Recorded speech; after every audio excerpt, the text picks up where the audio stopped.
La paz del Señor reina en sus corazones. En esta ocasión veremos quiénes fueron los apóstoles Pedro y Andrés. Muchos conocemos cómo estos dos hermanos llegaron a ser discípulos de Jesús y cómo entregaron sus vidas a Jesús. Esto lo vemos en San Juan capítulo 1 versículo del 35 al 42.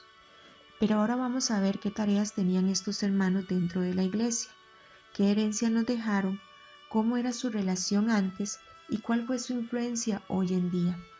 Antes de profundizar en esto, debemos entender qué es iglesia y cómo estaba organizada. Iglesia proviene del griego eclesia, que significa asamblea o congregación. La iglesia fue fundada por Jesucristo cerca del año 33 después de Cristo aproximadamente. La iglesia es una especie de organización con una jerarquía. Jerarquía es un conjunto de personas que encabezan de forma organizada una organización.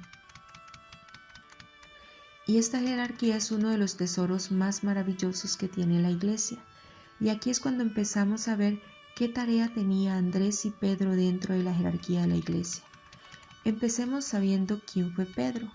En Mateo capítulo 16, versículo del 18 al 19, dice la palabra de Dios: Y yo a mi vez te digo que tú eres Pedro, y sobre esta piedra edificaré mi iglesia, y las puertas del Hades no prevalecerán contra ella. A ti te daré las llaves del reino de los cielos, y lo que ates en la tierra quedará atado en los cielos, y lo que desates en la tierra quedará desatado en los cielos. En este pasaje vemos a Jesús hablándole a Simón y le dice algunas cosas importantes. La primera, le cambia el nombre. Simón ya no es Simón, sino que ahora es Cefás, Pedro, que quiere decir roca, piedra. La segunda, le dice que sobre él va a estar edificada la iglesia, o sea que Pedro queda encargado de la iglesia. La tercera, le dice que le dará las llaves del reino de los cielos. Aquí le habla de poder, autoridad. Pero esto no queda así.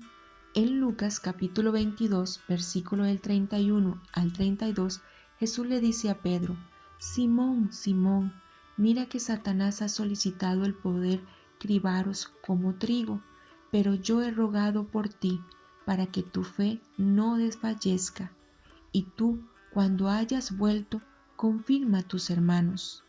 Aquí vemos nuevamente un interés particular de Jesús por Pedro. Jesús no quería que la fe de Pedro muriera y él volviera atrás.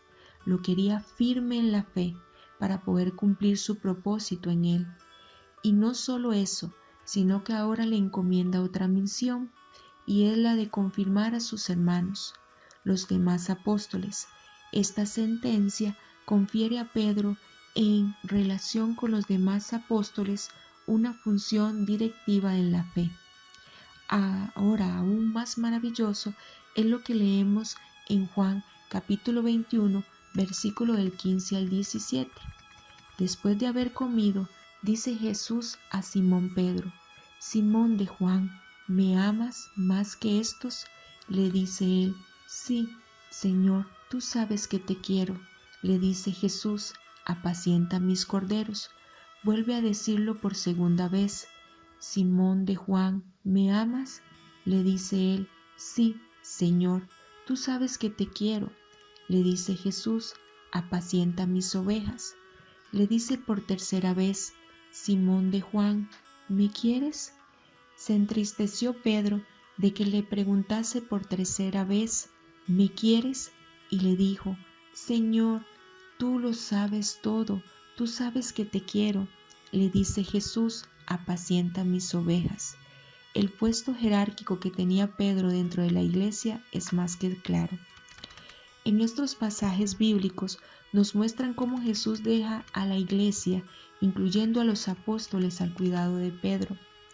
Con respecto a su muerte, Jerónimo de Estridón, en su obra de Varones Ilustres, de Viris Illustribus, relata que, de manos de Nerón, Pedro recibió la corona del martirio, siendo clavado a la cruz, con su cabeza hacia el suelo y sus pies hacia arriba, asegurando que él no era digno de ser crucificado del mismo modo que lo había sido su Señor. El apóstol predicaba el Evangelio y la sana doctrina, levantando comunidades cristianas y ordenando a obispos y presbíteros para que fueran pastores de cada comunidad.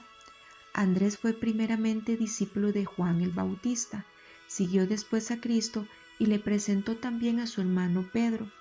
Él y Felipe son los que llevaron ante Jesús a unos griegos, y el propio Andrés fue quien hizo saber a Cristo que había un niño que tenía 5 panes de cebada y 2 pescados.